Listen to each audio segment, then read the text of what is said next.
Thank you, Kath, once again for joining. No and thank you for anyone who is watching today.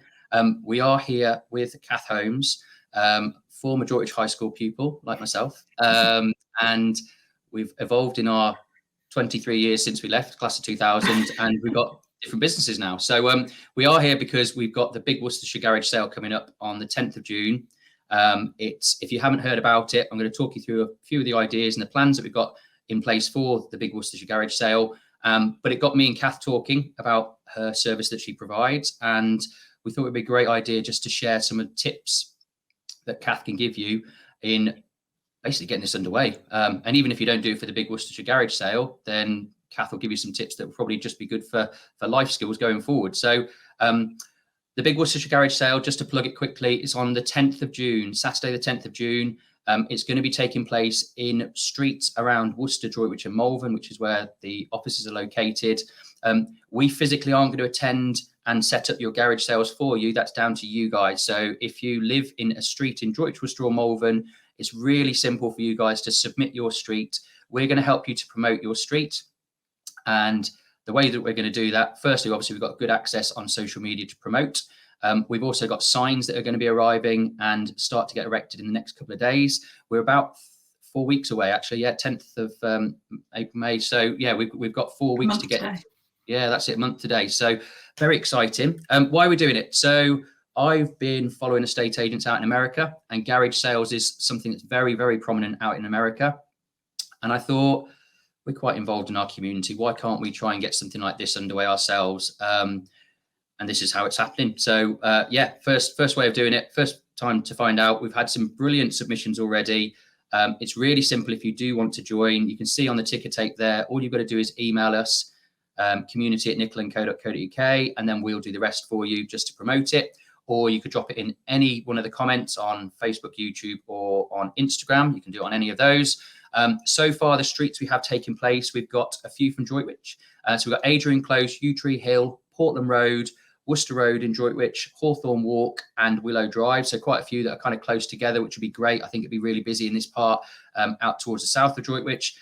We've also then got Dilmore Avenue in Fernal Heath taking place. And then over in Malvern, over in Worcester, we've got Beckett Road, Grange Avenue, Leslie Avenue, Deal Crescent in Warner Villages, Summer Street in Barbourne, Northwick. We've got Northwick Road. We've got 2 sections of Northwick Road taking place, which is ace. We've got a section of Ombersley Road taking place, and we've also got Colesbourne Close. So I think that's 16 roads already. I did buy 50 signs though, so I'm hoping we can build up on that number. And with Kath's help to let you know how easy it's all going to be, I think we will get there. So Kath, you're the expert. Can you tell us firstly a little bit about yourself and your company, Uncluttered by Kath? Indeed, yeah. So yeah, kindly promoted me there to expert, which is great. So I suppose when you work for yourself, you can be whatever you want. So that will be me, expert in uncluttering or decluttering or organisation. I set the business up 2 years ago, pretty much, as we were obviously in kind of a part of what seemed to be the endless lockdown pandemic, and just wanted to do a job where I felt like I was giving back, making a difference to people, but utilising something that not everyone loves doing, but I really love doing, to the point where my friends who know me back from school, who used to see my bedroom, I used to organise my clothes by colour. I think I used to organise my books by like height. So something that I've always had in me, which has then obviously carried through into kind of my own personal life. But having now seen, particularly it was my sister, 2 young kids, the kind of chaos and kind of ensue when you're trying to manage a household and be organised and be time efficient. And I think sometimes people think it's going to take me ages to do and it won't be easy to maintain, and therefore I just won't start. Whereas what I'm hopefully going to share today is that it is possible to start yourselves. It is possible to do, bits and pieces, and that should make, even if it's just half an hour's difference in the morning before you get to take kids to school, great. That's half an hour hopefully that you can have a cup of tea or stay in bed for a little bit longer. And then ultimately the bigger aim for me is, obviously, if those of you need more help, then that's kind of what I'm here to do with, you're moving house, or you've had to deal with perhaps an unfortunate circumstance within the family and you might need some help, but you don't have the time, or they live somewhere else, then yeah, I'd be there to kind of actually do the work for you. And you also helped a couple of our staff members, haven't you, as well? So I have indeed, yes. I know obviously your sister's going to give you a raving review, but I got some great feedback from staff members that had you round, and yeah, I mean they were chuffed to bits. So different people as a result of it. So it's really, really positive. So obviously with this big Worcestershire garage sale, people are starting to look into cupboards and think, are we going to ever need that? Can you give us a few kind of tips of how people should identify items to sell at a garage sale versus kind of things they could donate or maybe just get rid of? What's the best way to attack it? What's the best plan? So I think it's a combination of looking at what you want to declutter. So kind of pick either a room or pick, you know, a kind of a category of things. So I don't know if your children have grown up, you know, and they're in the medium-sized clothes rather than baby clothes, or if they're playing with different sets of toys. You know, I think start with a category first, and then within that category start to look at what you've got. So have you got stuff that was never worn, so it's still got the tags on, or it's still in the boxes? You know, straight away that's an easy thing to sell because, you know, you can obviously advertise it as unused. If you've perhaps used something but it's still got the packaging, perhaps a higher value item, then that could also work as something that could be sold rather than donated. Because think about those of you that use something like vintage, you know, you've got the option to say kind of used but good as new kind of scenario. So again, those are the type of items. And then I think for me, the key kind of categories that people would be looking for when they're kind of buying things would be toys, books, small items of furniture, maybe, perhaps electrical items, clothes, shoes, workout gear, be that, you know, equipment that you bought and unfortunately never used. Or bought it in the lockdown and then thought, in fact, I'm never going to pick that up. Yeah, exactly. So, and the kind of the best thing for me to think is ask yourself the question, or ask whoever you're kind of decluttering for the question is, have you worn or used it in the last 2 years? Obviously, a couple of years ago, that was a really hard question to ask because, yeah, you probably didn't wear half the clothes that you owned because you weren't going anywhere. But we're kind of out of that cycle of lockdown now. So go back through your wardrobe and really be honest with yourself. What haven't you worn? You know, I've done it a few times in the last couple of years, and I still look, you know, through my wardrobe now and realise that there is kind of plenty of stuff that I haven't worn. And you have to kind of, I think the fact is something like you only wear 25% of the clothes that you own. So yeah, there's always going to be something that you can look to sell. And obviously, if you know, the aim of this is to obviously either perhaps generate a bit of income for you or clear some space for something else, then you have to be a little bit ruthless. What would you say? I mean, obviously you talked about your sister and having kids and bits and pieces, and there's benefits to decluttering, to buy more toys. But what are some of the other benefits when it comes to decluttering? What do you find that how does it affect lifestyles and bits and pieces when you declutter? Is it you get the money and you go buy a load more stuff, or have you had feedback from others that it works another way? Yeah, I think it's time, definitely, which obviously I alluded to. So it's kind of time back. It can obviously be money. So, you know, if you're looking to do a DIY project, or you're perhaps looking to, you know, go on a really nice family holiday, again, if you've got a goal for it, it makes it easier to kind of part with some of those items and be a bit more kind of strict with yourself.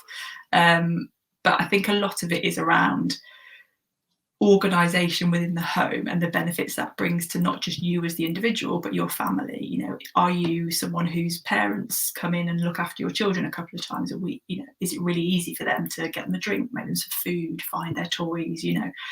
And that can obviously help everybody, because rather than you constantly worrying while you're perhaps at work, you know that your parents or childminders or friends, whoever's looking after the kids, it's really easy, kind of straightforward to manage. It means that when you're packing to go on holiday, everything's really easy to kind of find. So yeah, it's kind of time, but in so many different guises, I suppose, or time back. So you talked a lot about clothes, and I think there's a lot of shoes in the Nicol house, so there's probably quite a few shoes that could be finding their way to our driveway on the day. If someone wanted to be effective in decluttering their garage or storage space, how would they go about it? What's the benefit to doing that first as well? From a because I'm kind of thinking we are 4 weeks away now, and I must admit, even myself personally, we haven't tackled it yet. We haven't begun the process. What do you reckon? Think about storage first. Is it start there and then work your way back? I'm not sure. What would you advise? Yeah, I think, and this is where obviously people are going to be like, oh God, it's easier said than done, but you do need a bit of a plan. So obviously, yeah, we've got 4 weekends left after today before obviously the big weekend. Sorry, I've just realised it's absolutely teeming it down outside, so there's a bit of background noise. That's the lovely British rain. So make a plan and set a timer, kind of give yourself half an hour every day to just do part of a room. And then have kind of things ready to put your items into. So that literally can be anything, you know, the IKEA bags that we've all kind of inherited over time, or cardboard boxes, and kind of just put the stuff in that you know you want to sell or donate or whatever. And then obviously within the garage itself, if that is currently not a usable space, then that's probably the thing to do. I'd say perhaps halfway through, because obviously you don't want to spend loads of time clearing out the garage, because you could just get lost in a minefield of the garage and not actually find anything in the house that you think you could sell. So I'd say kind of spend perhaps the first couple of weeks finding stuff to sell, and then halfway through on one of the weekends praying that it's perhaps a nice weather day, you could get stuff out on the drive or the lawn and have a bit of a sort through. Ultimately, you probably don't want people kind of coming into the garage, as long as you've got like the first third or so kind of free to set up tables, little kind of shelves, boxes, whatever it might be that you want to display it on. But yeah, I would kind of, ultimately it's making a plan. And we were chatting briefly obviously at the start of this, but I'm going to put together a couple of little kind of downloads that people will be able to access through yours and my Instagrams and websites, etc., so that if it just helps them have a bit of a plan, you know, we can help with that in the short term. That's brilliant, because I would have been distracted. I'll be in the garage for the first weekend and I would have wasted it. So okay, so have a look at clothes you haven't worn for a while. Start to work on the smaller bits first. Yes. What are some of the common mistakes people make when they're decluttering a home? Obviously, me starting on a garage first, and how could they be avoided? What's the best plan? You said had a plan. I think we're gonna make sure that's top of the list of your. Yeah, unfortunately, I was like, I've just looked back at my notes and I was like, have a plan. That's going to be the constant theme. But it doesn't have to be, you know, a kind of 6,000 word plan. It just needs to be a couple of bullet points. So partly because if you're doing it as a family, you know, you all need to be on board. Is it just you doing it? Is it you and your partner? Are you and your partner and the kids doing it? So then if you've done that, you can all kind of sit down and go, okay, what is our aim? We're all going to get rid of 10 items, for example. And then, I don't know, it can become a bit of a game as well, especially if the kids are a bit younger, that, you know, who can find 10 items to sell first, or, you know, something like that. In terms of kind of your personal goals, it needs to be about what do you want to do with the space afterwards. So, you know, are you decluttering the playroom because actually it's going to turn into more of an office / playroom because perhaps the kids are getting a bit older? So kind of knowing what you want to do with the space will again help you kind of focus your attention. A big mistake is having a maybe pile, because if you have a maybe pile, everything will go in the maybe pile. So you have to be quite ruthless. You can have kind of, you know, perhaps a pile that you review at the end of the day, but you can't almost kind of carry it over until the next day. So ideally it's a case of, yeah, having this is the things we're going to sell. This is unfortunately the things that we don't think we can sell. So we'll perhaps donate to charity, for example, or this is the stuff that probably just needs to go. And if you are struggling to do that, then that's when, again, perhaps partner, friend who are doing it with you could maybe just help you go through that kind of questioning of yourself as to why has it gone in the maybe pile. Because realistically, if you were to be very blunt, if it's gone in the maybe pile, it's probably just a no. Probably no. It's got some kind of perhaps emotional tie to it. So you've kind of got to go through why it's got the emotional tie, and perhaps, yeah, maybe you do need to keep it because actually you've remembered, you know, it was your great grandma's or something. But then there could be something else where you're like, it was just the first one I ever bought. Well, that's lovely, but yeah, you don't why do you need that? So yeah. So when you go in to help someone with their home, obviously you've got no emotional tie to anything. Yeah. It's probably a bit easier for you to be quite to the point and not as emotionally attached to things. Does that tend to work as well? Is that the strength? Because I know that me and my wife would have different views on a lot of items, and we'd probably spend half an hour talking about it. But is that it really is as strict as that? It's yes or it's no. And you've almost got to make your case for why it's a yes if you think it should be kept.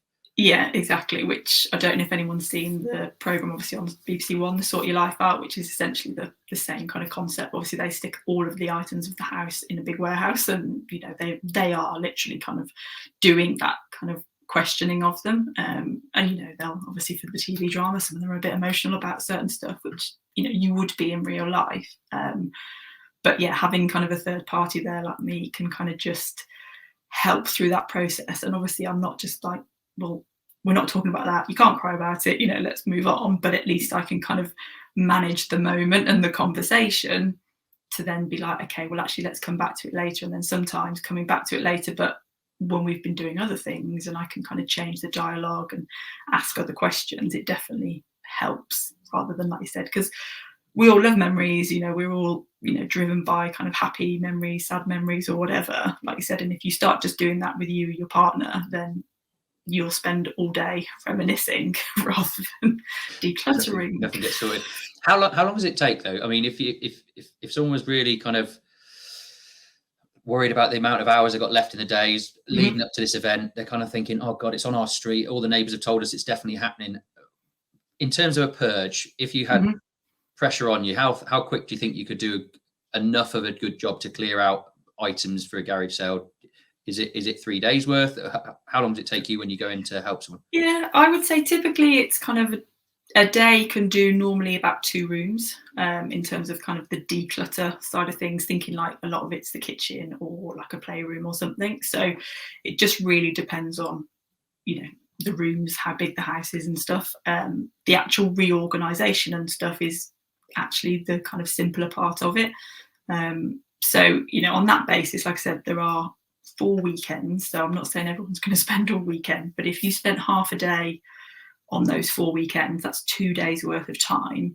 You could do 15 minutes at the end of every day, twice this week, and every week. You're soon going to get into like a couple of hours worth of time, and you should easily, have enough stuff to feel like you've got a proper like market stall at the end of your drive. Yep. And we've committed to buying boxes as well. So we're going to get, I don't think I'm getting 50. I think we're getting a few more. So I think we've got 500 boxes being delivered. They're not going to be branded, which will probably surprise a few people. They're just going to be cardboard boxes this time. But we will make those available as well. So if you are seriously thinking about getting involved in the coming weeks, then we will make sure they're available for people to come and collect. Turning to the day of a garage sale, and I'm sorry because I haven't attended one before, so I'm not quite sure. I've watched Gary Vaynerchuk videos, but I haven't quite seen how the items get laid out. Is there some way of kind of organising? Would you, in your mind, is there a way of organising the space to take full advantage of someone walking up, but they're looking at next door at the same time? How would you set it all out? Have you got an idea of how you'd set it out? Yeah, and it was quite interesting thinking about it. I was at a networking the other week, and there was a lady from a charity shop, and she was saying how much fun the staff have doing the window of the front of a charity shop. And I was like, do you know what? Actually, that like shops do it because they have people that are paid to be visual merchandisers, but actually even charity shops do it because they know that they need to catch kind of people's attention. So it's very much about thinking about how you could attract someone. So have you got something really unique, really funny, put that at the front, because that will get people stopping, chatting, make it quite easy for people. So you want to kind of put categories together. So if you've got loads of, jewelry to sell, put that all together. If you've got kind of shoes and stuff. And a few things I've seen in terms of doing a bit of research on those yard sales is that for certain items, just have a generic price. So, if you've got loads of kids, play suits or rompers, as they call them in America, all that kind of stuff, just go for a generic, whatever, £2 each or something. And then it's just easy to kind of get people to just buy and go. Because like you said, if there is a whole street's worth of stuff, you might only have them for 20 minutes, if that.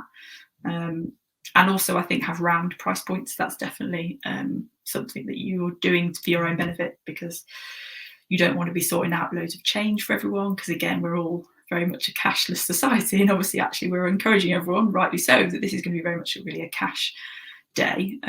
So make it easy for yourself in terms of price points and pricing together. Be prepared to negotiate, because it's going to be a little bit like a car boot sale mindset. There will be people looking for a bargain, especially during like as you get towards perhaps the end of the day, whatever time you choose to finish. And then things like clothes, hang them up. If it's a dress, a coat, hang it up. Ideally, it's clean, smells fresh. Someone might want to try it on. So if it's been in the bottom of a cupboard and it smells a bit musty, can you kind of improve the smell of it slightly, just so that obviously it encourages people. And yeah, things like books, just again, find whatever you've got to create random different points of height difference. So have you got some boxes that you can stack stuff on, and put some books up way and some flat, and just enough to give it a bit of visual interest.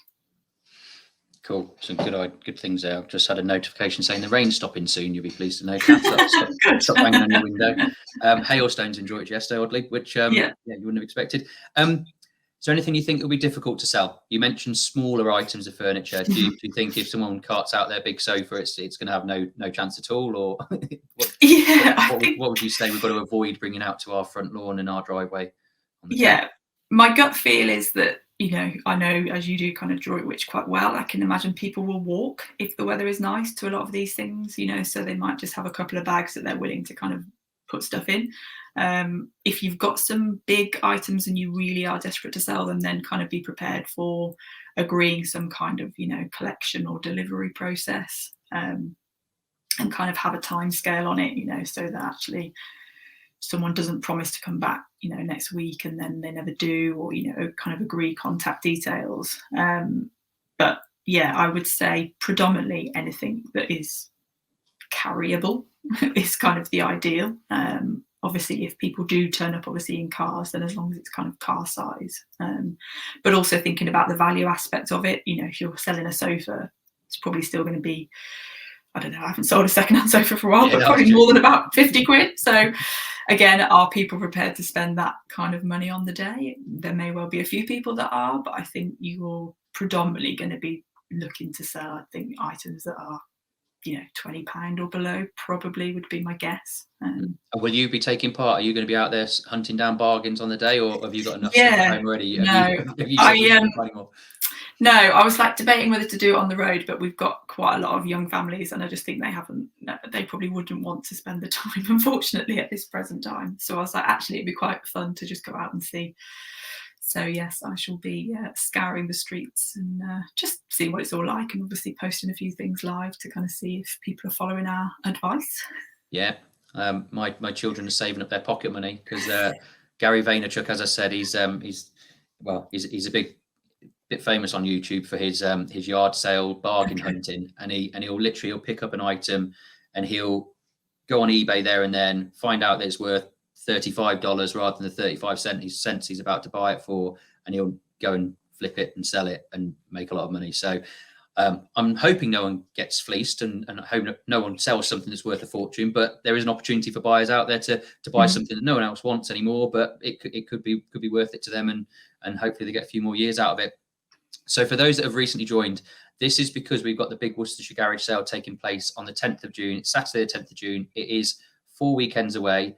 And Kath and I went to school together. We've been in touch with each other on this because Kath owns a business called UnclutteredbyKath, where she helps people with the decluttering process in their own home. There's going to be some free downloads after this. So if you want access to those to help you, we will make those available via our link tree on our Instagram, and also on Kath's Instagram as well. But with the big Worcestershire garage sale, we're asking people in Droitwich, Worcester and Malvern, you've got to organise it yourself, but we're going to promote it for you. So you need to get as many neighbours as possible to get involved.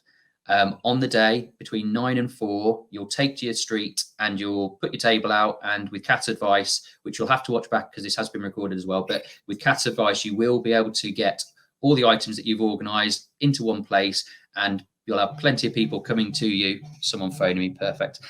You'll have people coming to you to come and buy the items. The streets that we've got signed up already, thank you to those that have already signed up. We've got Adrian Close, Yew Tree Hill, Portland Road, Worcester Road in Droitwich, Hawthorne Walk in Droitwich, and Willow Drive in Droitwich. We then got Dilmore Avenue in Fernal Heath.